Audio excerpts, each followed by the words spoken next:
ജയനാസ് കിച്ചണിലേക്ക് എല്ലാ കൂട്ടുകാർക്കും സ്വാഗതം. എൻ്റെ ചാനൽ ആദ്യമായിട്ട് കാണുന്നെങ്കിൽ എൻ്റെ പേര് റിനി. കുറച്ച് നാളുകളായി ഞാൻ കുറേ വീഡിയോകളൊന്നും ചെയ്യുന്നില്ല. ഇന്ന് ഞാൻ വിചാരിച്ചു ഒരു വീഡിയോ ചെയ്യാമെന്ന്. അപ്പം ഞാൻ ഇന്ന് ഉണ്ടാക്കാൻ പോകുന്നത് ഒരു ചിക്കൻ ഷവായയാണ്. അതെങ്ങനെയാണെന്ന് നമുക്ക് കണ്ടു നോക്കാം. അതിന് മുൻപായിട്ട് എൻ്റെ ഈ ചാനൽ നിങ്ങൾ ഫുള്ളായിട്ട് കാണണം, വീഡിയോ ഫുള്ളായിട്ട് കാണണം. എനിക്ക് വേണ്ടി സബ്സ്ക്രൈബ് ചെയ്യണം, അടുത്തുള്ള ബെൽ ബട്ടനോട് എനേബിൾ ചെയ്യണം. എന്നാൽ നമുക്ക് വീഡിയോയിലേക്ക് കടക്കാം കൂട്ടുകാരെ.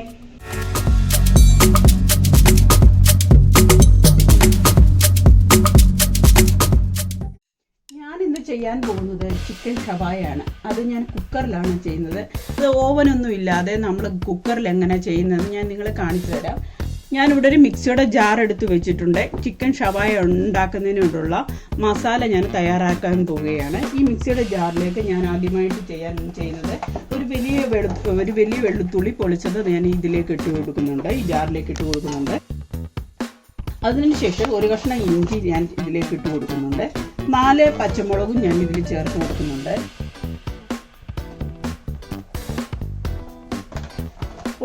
ഒരു സ്പൂൺ മസാല, ഗരം മസാല ചേർത്ത് കൊടുക്കുന്നുണ്ട്.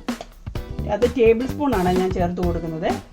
ഞാൻ ഇനിയും ചെയ്യാൻ പോകുന്നത് 1 ടേബിൾ സ്പൂൺ കാശ്മീരി ചില്ലിപ്പൊടിയാണ് ഇട്ട് കൊടുക്കുന്നത്. ഞാൻ ഇതിലേക്ക് ഇട്ട് കൊടുക്കുന്നുണ്ട്.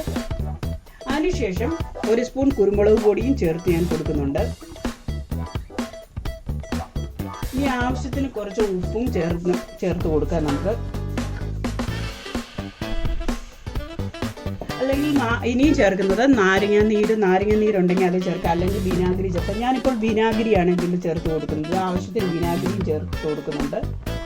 ഇനി ഞാനിത് ഫൈനായിട്ടൊന്ന് അരച്ചെടുക്കാൻ പോവുകയാണ്. എല്ലാം ചേർത്ത് കൊടുത്തിട്ടുണ്ട്. ഇനി ഞാനിത് ഫൈനായിട്ട് ഒന്ന് അരച്ചെടുത്തിട്ട് കൊണ്ടുവരാം.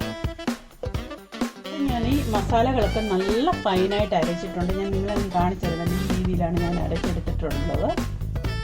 ഞാനിവിടെ ഷവായ ഉണ്ടാക്കാൻ വേണ്ടി 1 kgയുടെ ഒരു ചിക്കനാണ് ഞാൻ എടുത്തിട്ടുള്ളത്. അത് ഞാൻ ഇതിൻ്റെ സ്കിന്നോട് കൂടിയാണ് ഞാൻ എടുത്തിട്ടുള്ളത്. ഞാൻ സ്കിന്നൊന്നും ഇരിച്ചു കളഞ്ഞിട്ടില്ല. സ്കിന്നോട് കൂടി ചെയ്യുന്നതാണ് ഏറ്റവും നല്ലത്. നമ്മളിപ്പം വലിയ ചിക്കനൊക്കെ എടുത്താൽ നമ്മൾ ഈ മസാലകളൊക്കെ ഇതിൽ ചേർക്കുമ്പോൾ അതിൽ വലിയ കുക്ക് ചെയ്യുമ്പോഴൊക്കെ വലിയ ടേസ്റ്റ് കാണത്തില്ല. അപ്പം 1 kgയുടെ ചിക്കൻ മതിയായിരിക്കും നമ്മൾ ചെയ്യാൻ. അപ്പോൾ ഈ ചിക്കനൊക്കെ ഞാനിപ്പോൾ നല്ലതായിട്ട് കഴുകി എടുത്തിട്ടുണ്ട്. ഞാനിനി ഇപ്പോൾ ഈ ടിഷ്യൂ പേപ്പർ ഇട്ട് ഇങ്ങനെ തുടയ്ക്കുന്നുണ്ട്. പേപ്പർ ടവലിട്ട് ഇത് നല്ലതായിട്ട് വെള്ളമുള്ളതൊക്കെ ഒപ്പിക്കളയണം. ഇങ്ങനെ തുടച്ചതിന് ശേഷം ഇനി ഒരു ഫോർക്ക് വെച്ച് ഞാൻ ഇങ്ങനെ ഹോളിട്ട് കൊടുക്കാൻ പോവുകയാണ്. ഇങ്ങനെ ചെയ്തെന്ന് പറഞ്ഞാൽ ഇങ്ങനെ ഞാൻ ഈ ഹോളിട്ട് കൊടുക്കുന്നത് ഈ ചിക്കനിലൊക്കെ നമ്മൾ മസാലകളൊക്കെ പുരട്ടുമ്പോൾ നല്ലതായിട്ട് പിടിക്കാൻ വേണ്ടിയാണ് ഇതുപോലെ ഹോളിട്ട് കൊടുക്കുന്നത്. അകത്തോട്ടൊക്കെ മസാലകൾ ചെല്ലണമല്ലോ. അപ്പോൾ ഇതുപോലെ ഹോളിട്ട് നമ്മൾ കൊടുത്താൽ മതി.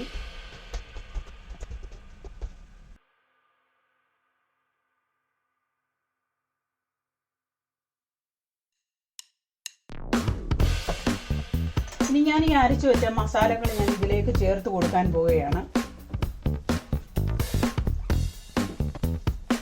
ഇതുപോലെ നല്ലതായിട്ട് നമുക്ക് തേച്ച് കൊടുക്കണം. മസാലകൾ എല്ലായിടത്തും പുരണ്ടിരിക്കണം. അപ്പോൾ ഇങ്ങനെ നല്ലതായിട്ട് മസാലകൾ നമുക്ക് ഇങ്ങനെ പുരട്ടി കൊടുക്കുക.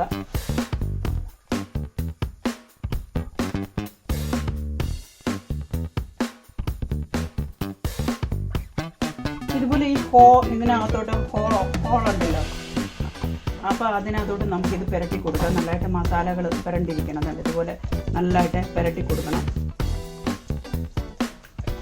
പിന്നെ അകത്തോട്ട് മസാല ചെല്ലണം. എന്നാലേ നമ്മളിത് വെന്ത് കഴിയുമ്പോൾ നല്ല ടേസ്റ്റ് വരത്തുള്ളൂ, ഉപ്പും എരിയൊക്കെ പിടിക്കത്തുള്ളൂ. അപ്പോൾ ഇങ്ങനെ നല്ലവണ്ണം തേച്ച് കൊടുക്കുക. ഇവിടെ ഫ്രണ്ടിലൊക്കെ ഈ കഴുത്തിൻ്റെ അവിടെ ഒരു ഹോളുണ്ട്. അതിനകത്തോട്ട് നല്ലതായിട്ട് മസാലകൾ ഇങ്ങനെ പുരട്ടി കൊടുക്കണം.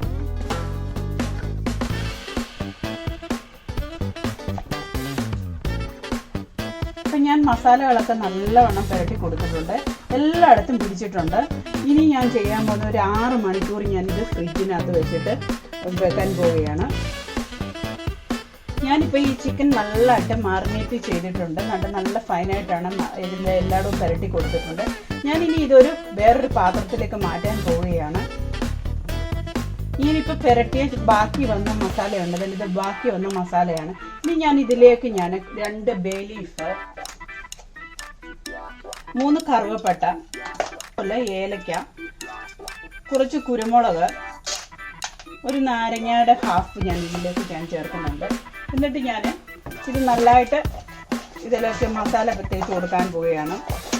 അപ്പം ഞാനിത് നല്ലതായിട്ട് ഈ മസാലകളൊക്കെ മിക്സ് ചെയ്ത് കൊടുത്തിട്ടുണ്ട്. ഇനി ഞാൻ ചെയ്യാൻ പോകുന്നത് നമ്മൾ മുമ്പേ മാറിനേറ്റ് ചെയ്ത് വെച്ച ചിക്കനിലേക്ക് ഞാൻ ഇത് അകത്തോട്ട് വെക്കുകയാണ്. ചിക്കനകത്തോട്ട് അപ്പോൾ ഇത് അതിനകത്തോട്ട് ഇങ്ങനെ ഹോളിനകത്തോട്ട് ഇങ്ങനെ കയറ്റി വെക്കണം. ഇങ്ങനെയൊക്കെ ചെയ്യുന്നത് എന്താണെന്നറിയോ, ഇതിനകത്തിട്ട് നല്ല വെന്ത് വരുമ്പോൾ നല്ലൊരു മസാലയുടെ ഫ്ലേവർ കിട്ടാൻ വേണ്ടിയാണ് ഇതുപോലെ ചെയ്യുന്നത്. ഞാനിപ്പോൾ ഈ ചിക്കനിൽ നല്ലതായിട്ട് മസാലകളൊക്കെ പുരട്ടി കൊടുത്തിട്ടുണ്ട്. ഇനി ഞാൻ ചെയ്യാൻ പോകുന്നത് ഒരു പ്ലാസ്റ്റിക് കൊണ്ട് അത് റാപ്പ് ചെയ്യാൻ പോവുകയാണ്.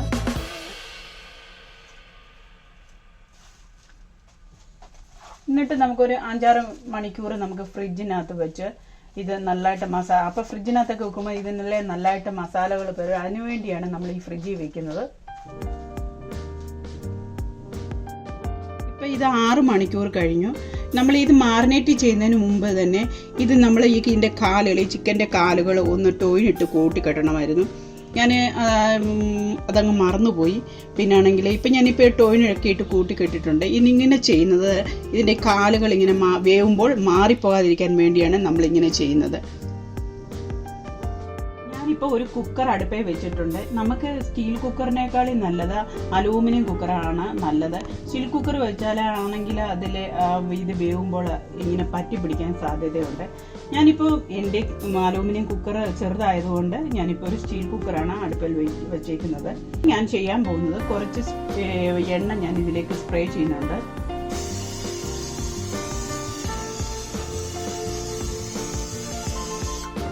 കുറച്ച് എണ്ണ മാത്രമേ ഞാൻ ഇതിലേക്ക് സ്പ്രേ ചെയ്തിട്ടുള്ളൂ. ഇനി ഞാൻ ഈ പുരട്ടി വെച്ചിരിക്കുന്ന ചിക്കൻ ഞാൻ ഇതിലേക്ക് ഇടുന്നു. ബ്രസ്റ്റ് ഭാഗം താഴെ വരുന്ന രീതിയിൽ നമുക്ക് ചെയ്യണം. അവിടെ ആകുമ്പോൾ കൂടുതൽ വേവുണ്ട്, അതുകൊണ്ട് ഇങ്ങനെ ചെയ്യണം. കുക്കറിൻ്റെ അടപ്പ് വെച്ച് അടച്ച ശേഷം നമുക്ക് 3 വിസിൽ വരെ നമുക്കിത് അടിച്ചു കൊടുക്കാം. നമ്മളിപ്പം ഈ സ്റ്റൗ ആണെങ്കിൽ ഹൈ ഫ്ലെയിമിലൊന്നും ഇടണ്ട, ലോ ഫ്ലെയിമിലിട്ട് അത് പെതുക്കെ 3 വിസിലാവുന്നിടം വരെ നമുക്ക് ഇത് വേവിച്ചെടുക്കാം. അപ്പം ഇത് 3 വിസിൽ വരെ അടിച്ചിട്ടുണ്ട്. ഇപ്പം വെന്തിട്ടുണ്ട്. ഇനി 15 മിനിറ്റ് കൂടെ നമുക്കിത് വേവിച്ചെടുക്കാം. ഇതിൻ്റെ ഫുൾ ആവിയൊക്കെ പോയി കഴിഞ്ഞ ശേഷമേ നമ്മൾ തുറക്കാവൂ. ഇപ്പം ഞാൻ ഇനി 15 മിനിറ്റ് കൂടെ ഇത് വേവിക്കാൻ പോവുകയാണ്. ഇപ്പം ഈ കുക്കറിൻ്റെ ആവിയൊക്കെ പോയിട്ടുണ്ട്. ഇപ്പം നമുക്കിതൊന്ന് തുറന്ന് നോക്കാം. നമ്മൾ ഇങ്ങനെ വേവിച്ചെടുക്കുമ്പോൾ കുറച്ച് വെള്ളം ചിക്കനിൽ നിന്ന് ഇറങ്ങി വരും. ഇനി ഞാനതൊരു ഫ്രൈ പാനിലോട്ട് വെച്ച് ഈ വെള്ളം പറ്റിച്ചെടുക്കാൻ പോവുകയാണ്. ഞാനിപ്പോൾ ഈ പാനിലേക്ക് ഞാൻ ഈ വെള്ളം ഒഴിച്ചു കൊടുക്കുന്നുണ്ട്, ഈ മസാലകൾ. ഇനി ഇത് വറ്റിച്ചെടുക്കണം. ഇനിയിപ്പോൾ ഈ വെള്ളമൊക്കെ നല്ലതായിട്ട് തിളച്ച് വരുന്നുണ്ട്. അതിനുശേഷം നമ്മൾ ഈ ചിക്കൻ ഇതിനകത്തോട്ട് വെക്കുകയാണ്. ഈ മസാലകളൊക്കെ വറ്റിയിട്ടുണ്ട്. ഞാനിപ്പോൾ ഈ വെന്ത ചിക്കൻ ഞാൻ ഇതിനകത്തോട്ട് വെക്കുകയാണ്. ഇനി നമുക്ക് ഈ മസാലകളൊക്കെ ഇതിൻ്റെ പുറത്തേക്ക് ഇങ്ങനെ തേച്ച് കൊടുക്കണം. നമ്മളിങ്ങനെ ചെയ്യുമ്പോൾ ഇത് ലോ ഫ്ലെയിമേലായിരിക്കണം, ഹൈ ഫ്ലെയിം ഒരിക്കലും ഇട്ട് കൊടുക്കല്ല. നമ്മൾ ഇതിൽ നിന്ന് മൊരിച്ചെടുക്കുകയാണ്. നമുക്കിപ്പോൾ ഇതൊന്ന് തിരിച്ചിട്ട് കൊടുക്കാം. ഇതിങ്ങനെ അവിടെ മറുവശവും മൊരിയണം. ഇതുപോലെ മൊരിഞ്ഞിരിക്കണം.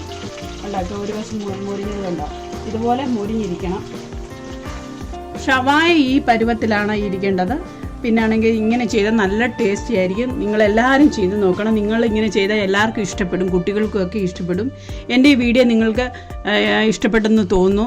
എൻ്റെ ഈ വീഡിയോ നിങ്ങൾ ഫുള്ളായിട്ട് കണ്ട ശേഷം എനിക്ക് വേണ്ടി ഒന്ന് സബ്സ്ക്രൈബ് ചെയ്യുക. അടുത്ത വീഡിയോയുമായി കാണുന്നതുവരെ എല്ലാ കൂട്ടുകാർക്കും ബൈ.